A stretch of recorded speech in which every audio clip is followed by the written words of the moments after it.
Hello সবাইকে, journey of a nurse চ্যানেলে তোমাদের সকলকে ওয়েলকাম জানাই। তো আজকে আমি আবারও একটা ইন্টারেস্টেড টপিক নিয়ে তোমাদের সাথে ডিসকাস করব। এটা একটা রিকোয়েস্টেড টপিকও।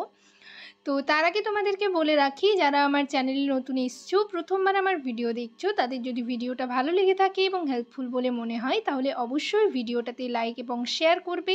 চ্যানেলটিকে অবশ্যই সাবস্ক্রাইব করে রাখবে নার্সিং রিলেটেড নতুন নতুন আপডেট এবং অথেন্টিক সব ইনফরমেশন পাওয়ার জন্য। তো আজকে আমি যে ইনজেকশন টিটেনাস প্রেগনেন্সিতে কটা ডোজ নেওয়া হয়, কখন নেওয়া হয় এবং এর কি কি সাইড এফেক্টস হতে পারে, যদি কেউ ডোজ মিস করে তাহলে কি হতে পারে, এই সমস্ত কিছু নিয়ে ডিটেলে ডিসকাস করব। আপনারা যারা প্রেগনেন্ট মাদার রয়েছেন, অনেকেরই অনেক কনফিউশন রয়েছে এই টিটি ইনজেকশন নেওয়ার ব্যাপারে। তো আপনাদের জন্য ভিডিওটা কিন্তু খুবই হেল্পফুল হবে, তাই ভিডিওটা স্কিপ না করে সকলেই শুরু থেকে শেষ পর্যন্ত দেখতে থাকুন। তো চলো দেরি না করে ভিডিওটা শুরু করা যাক।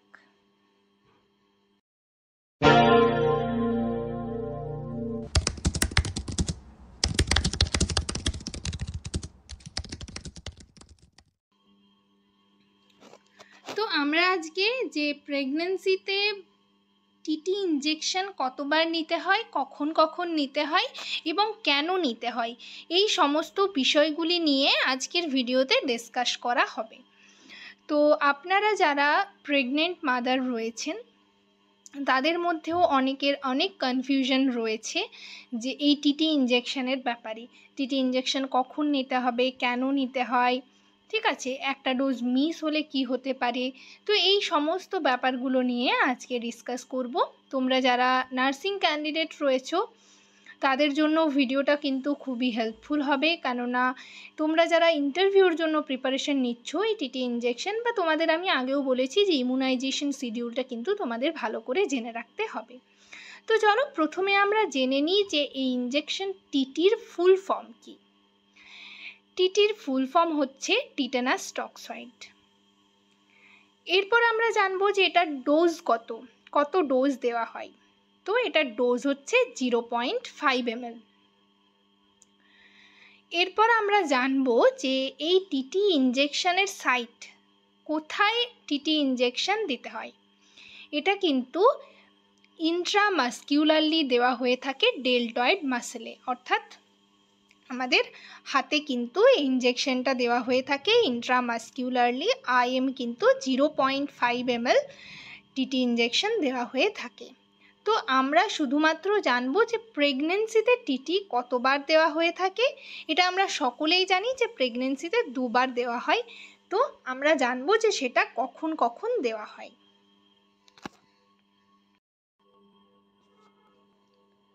তো এই টিটি ইনজেকশনটা প্রেগনেন্সিতে, অর্থাৎ প্রেগনেন্ট মাদারদের ক্ষেত্রে কিন্তু 2বার নিতে হয়। 2টো ডোজ থাকে, 0.5 ml নিতে হয়। তোমাদের আমি বললাম ইন্ট্রামাস্কিউলারলি নিতে হবে। তো এই ডোজটা যে 2বার নিতে হয় সেটা কখন কখন নিতে হবে। আর্লি প্রেগনেন্সিতে ফার্স্ট ডোজ নিতে হবে, মানে মাদার হচ্ছে কনফার্ম হবে প্রেগনেন্সি, সেই আর্লি প্রেগনেন্সিতে অ্যাজ আর্লি অ্যাজ পসিবল নিতে হবে। বাট সেটা যদি নাও হয়, মানে প্রথম মাসেই যে নিতে হবে বা দ্বিতীয় মাসে নিতে হবে সেরকমটা কিন্তু ব্যাপার নয়। যখন পসিবল হবে তাড়াতাড়ি নেওয়া চেষ্টা করা যেতে পারে, ঠিক আছে। তো প্রথম মাসে as early as possible early প্রেগনেন্সিতে যদি নেওয়া হয়, ফার্স্ট ডোজ নেওয়ার পর তার 4 উইকস, আফটার 4 উইকস মানে হচ্ছে 28 ডেজের মাথায় কিন্তু সেকেন্ড ডোজটা নিতে হবে, অর্থাৎ টিটি ইনজেকশনের সেকেন্ড ডোজ নিতে হবে। তো এক্ষেত্রে একটা কথা মনে রাখতে হবে যে সেই মাদারের যে 2টো ডোজ নেওয়া যদি থাকে, তাহলে সেই মাদার যদি 3 বছরের মধ্যে, ঠিক আছে, 3 বছরের মধ্যে যদি আবারও প্রেগনেন্ট হয়ে থাকে, আবারও প্রেগনেন্সি হয়ে মানে আসে, তাহলে কিন্তু তাকে আর এই 2টো ডোজ নিতে হবে না। তখন তাকে টিটি বুস্টার ডোজ একটাই নিতে হবে, সেম, যেটা হচ্ছে 0.5 ml ইন্ট্রামাস্কিউলারলি নিতে হবে। তখন আর 2টো ডোজ নেওয়ার কোনো প্রয়োজন নেই। বাট কেউ যদি দুটো ডোজও নিয়ে থাকে 3 বছরে, আমি যেটা বলছি যে 3 বছরের মধ্যে যদি কোনো মাদার প্রেগনেন্ট হয়ে থাকে তাহলে তাকে একটা ডোজ নিতে হবে। বাট কোনো মাদার যদি দুটো ডোজ নিয়ে থাকে তাহলে কিন্তু সেক্ষেত্রে তার কোনো প্রবলেম হবে না। এক্সট্রা ডোজ হলে কিন্তু এটার কোনো সাইড এফেক্ট হবে না, কোনো প্রবলেম কিন্তু হবে না। তবে 3 বছরের মাথায় প্রেগনেন্ট হলে তাকে আর দুটো ডোজ নিতে হয় না, টিটি বুস্টার ডোজ নিলেই চলবে। বাট 3 বছরের পর যদি আবার কোনো মাদার প্রেগনেন্ট হয় তাহলে যেরকম শিডিউল অর্থাৎ দুটো ডোজ যেরকম নিতে হবে সেরকমই কিন্তু নিতে হবে। তো টিটি ডোজ আমরা আশা করি আপনাদের ক্লিয়ার করতে পেরেছি। যে সমস্ত প্রেগনেন্ট মাদার রয়েছেন তাদের কিন্তু অনেক কনফিউশন থাকে এই ইঞ্জেকশন টিটির ব্যাপারে, যে কখন নিতে হবে, একটা ডোজের পর এরপর কখন নিতে হবে, অনেকে অনেক কনফিউশন থাকে। তো আশা করি আপনাদের কনফিউশন ক্লিয়ার করতে পেরেছি। নেক্সট আমরা জানবো যে এই টিটি ইঞ্জেকশনের কোনো সাইড এফেক্ট হয় কিনা। তো সাধারণত এই টিটি ইঞ্জেকশনের ফলে কোনো সাইড এফেক্ট হয় না, বাট অনেক রেয়ার কেসেস রয়েছে যেক্ষেত্রে অ্যালার্জিক রিয়াকশন কিন্তু হতে পারে। তো যাদের এরকম কোনো হিস্ট্রি রয়েছে অ্যালার্জিক রিয়াকশানের, যারা আগে ডোজ নিয়ে হয়তো দেখেছেন যে অ্যালার্জিক রিয়াকশান হচ্ছে, তাহলে কিন্তু আগেই ডক্টরকে জানাতে হবে যে আমার এরকম হিস্ট্রি একটা রয়েছে। বাট সাধারণত এই টিটি ইঞ্জেকশনের কারণে কোনো সাইড এফেক্ট হয় না। খুব পেইন তো হয়, এটা আমরা সকলেই জানি, পেইন হতে পারে, হালকা র্যাশেস হতে পারে, তারপর ফিভার হতে পারে, এগুলো কমন। বাট সেরকম বিরাট কিছু কিন্তু এই টিটি ইঞ্জেকশনের ফলে সাইড এফেক্ট হয় না। তো এরপর আমরা জানবো যে এই টিটেনাস ইঞ্জেকশন প্রেগনেন্সিতে কেন দেওয়া হয়ে থাকে। তো এই টিটেনাস ইঞ্জেকশন দেওয়া হয়, টিটেনাস নামক একটা ডিজিজ রয়েছে যেটাকে ধনুষ্টঙ্কার বলা হয়। সেটা হচ্ছে মা এবং বাচ্চার যাতে না হয় সেই ডিজিজটাকে প্রিভেন্ট করার জন্য কিন্তু এই টিটেনাস ইঞ্জেকশনটা, টিটেনাস টক্সয়েড ইঞ্জেকশন দেওয়া হয়ে থাকে। টিটেনাস ডিজিজ হচ্ছে ক্লস্ট্রিডিয়াম টিটেনি নামক ব্যাকটেরিয়ার কারণে হয়ে থাকে। তো যাতে সেটা মায়েরও না হয় এবং তার বাচ্চার যাতে না হয় সেটাকে প্রিভেন্ট করার জন্য কিন্তু ইঞ্জেকশন টিটি দেওয়া হয়ে থাকে। এই যে টিটেনাস ডিজিজটা, এটা কিন্তু একটা মারাত্মক ডিজিজ। মায়ের এক্ষেত্রে অনেক সময় দেখা যায় মায়ের মৃত্যু পর্যন্ত হয়ে থাকে। তাই যাতে বাচ্চার এবং মায়ের এই ডিজিজটা না হয় সেই কারণে ইঞ্জেকশন টিটি কিন্তু দেওয়া হয়ে থাকে। তো এরপর তোমাদের আরেকটা জিনিস জানতে হবে যে ইঞ্জেকশন টিটির জায়গায় কিন্তু আরেকটা ইঞ্জেকশন আছে যেটা হচ্ছে টিডি। ঠিক আছে, তো এখন অনেক জায়গায় এই টিটির পরিবর্তে টিডি দেওয়া হয়। তো সেটা সম্পর্কে তোমাদের একটু জানিয়ে রাখি। টিডিটা হচ্ছে টিটেনাসটাকেও প্রিভেন্ট করবে, এর সাথে সাথে ডিপথেরিয়া, পার্টুসিস এই ডিজিজগুলোকেও প্রিভেন্ট করবে।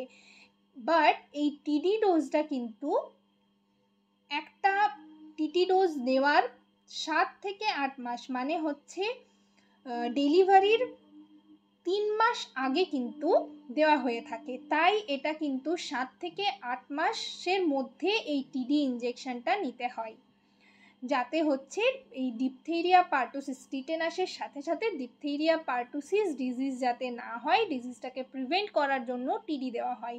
তাই এটা কিন্তু আগের থেকে, যদি কোনো মাদার সরকারি হসপিটালে এই টিডি ইঞ্জেকশন নিয়ে থাকে তাহলে তাকে আগের থেকে জেনে নিতে হবে যে টিডি ইঞ্জেকশন অ্যাভেলেবল আছে কিনা, কেননা অনেক হসপিটালে কিন্তু টিডি ইঞ্জেকশন অ্যাভেলেবিলিটি থাকে না। তো সেক্ষেত্রে ডক্টরের কাছে পরামর্শ নিতে হবে। আর যদি টিডি ইঞ্জেকশন নাও নেওয়া হয় তাতেও কোনো প্রবলেম নেই, যদি নেওয়া হয় তাতে কিন্তু 3টে ডিজিজ প্রিভেন্ট হচ্ছে, টিটেনাস, ডিপথেরিয়া, পার্টুসিস। তাই এক্ষেত্রে বলা যায় যে ইঞ্জেকশন টিটির ফার্স্ট ডোজটা কিন্তু তখন নিতে হবে 6 মাসে। যেহেতু এই টিডি ইঞ্জেকশনটা 7-8 মাসে নিতে হয়, তাহলে ফার্স্ট ডোজ নেওয়ার 1 মাসের মধ্যে অর্থাৎ 6 মাসে যদি ফার্স্ট ডোজ নেওয়া হয় টিটির, তাহলে টিডি ডোজটা কিন্তু 7 থেকে 8 মাসের মধ্যে নেওয়া হলে এটা ডিপথেরিয়া পার্টুসিস প্রিভেন্ট করবে। ডিপথেরিয়া হচ্ছে করনি ব্যাকটেরিয়াম ডিপথেরি এবং পার্টুসিস হচ্ছে বর্ডিটেলা পার্টুসিস। এই ব্যাকটেরিয়ার কারণে হয়ে থাকে পার্টুসিস, যেটা হচ্ছে হুপিং কাফ। এই ডিজিজগুলো প্রিভেন্ট করার জন্য কিন্তু টিডি ডোজ দেওয়া হয়ে থাকে। তাই আপনারা যারা টিডি ডোজ নিতে চান তারা কিন্তু ডক্টরের কাছে পরামর্শ নিয়ে নেবেন, এবং যারা সরকারি হসপিটালে হচ্ছে ডোজগুলো নিয়ে থাকেন, মানে ডোজ নেবেন বলে ভেবে রেখেছেন, তারা কিন্তু আগের থেকে জেনে নিতে পারেন যে এই টিডি ইঞ্জেকশন অ্যাভেলেবল আছে কি না। যদি না থাকে তাহলে আপনারা টিটি ইঞ্জেকশনও নিতে পারেন, যদি থাকে তাহলে হচ্ছে টিডিও নিতে পারেন। এতে কোনো কিছুর ভয়ের কিছু নেই, সাইড ইফেক্ট কোনো নেই, শুধু এক্সট্রা ফ্যাসিলিটি রয়েছে, যেটা হচ্ছে ইঞ্জেকশন টিটিটা হচ্ছে শুধু টিটেনাসকে প্রিভেন্ট করছে, আর টিডিটা হচ্ছে ডিপথেরিয়া পার্টুসিস টিটেনাস, তিনটে ডিজিজকে কিন্তু প্রিভেন্ট করছে। তো আশা করি আপনারা সকলেই ক্লিয়ার হতে পেরেছেন, এবং তোমরা যারা নার্সিং ক্যান্ডিডেট রয়েছো তারাও ক্লিয়ার হতে পেরেছো।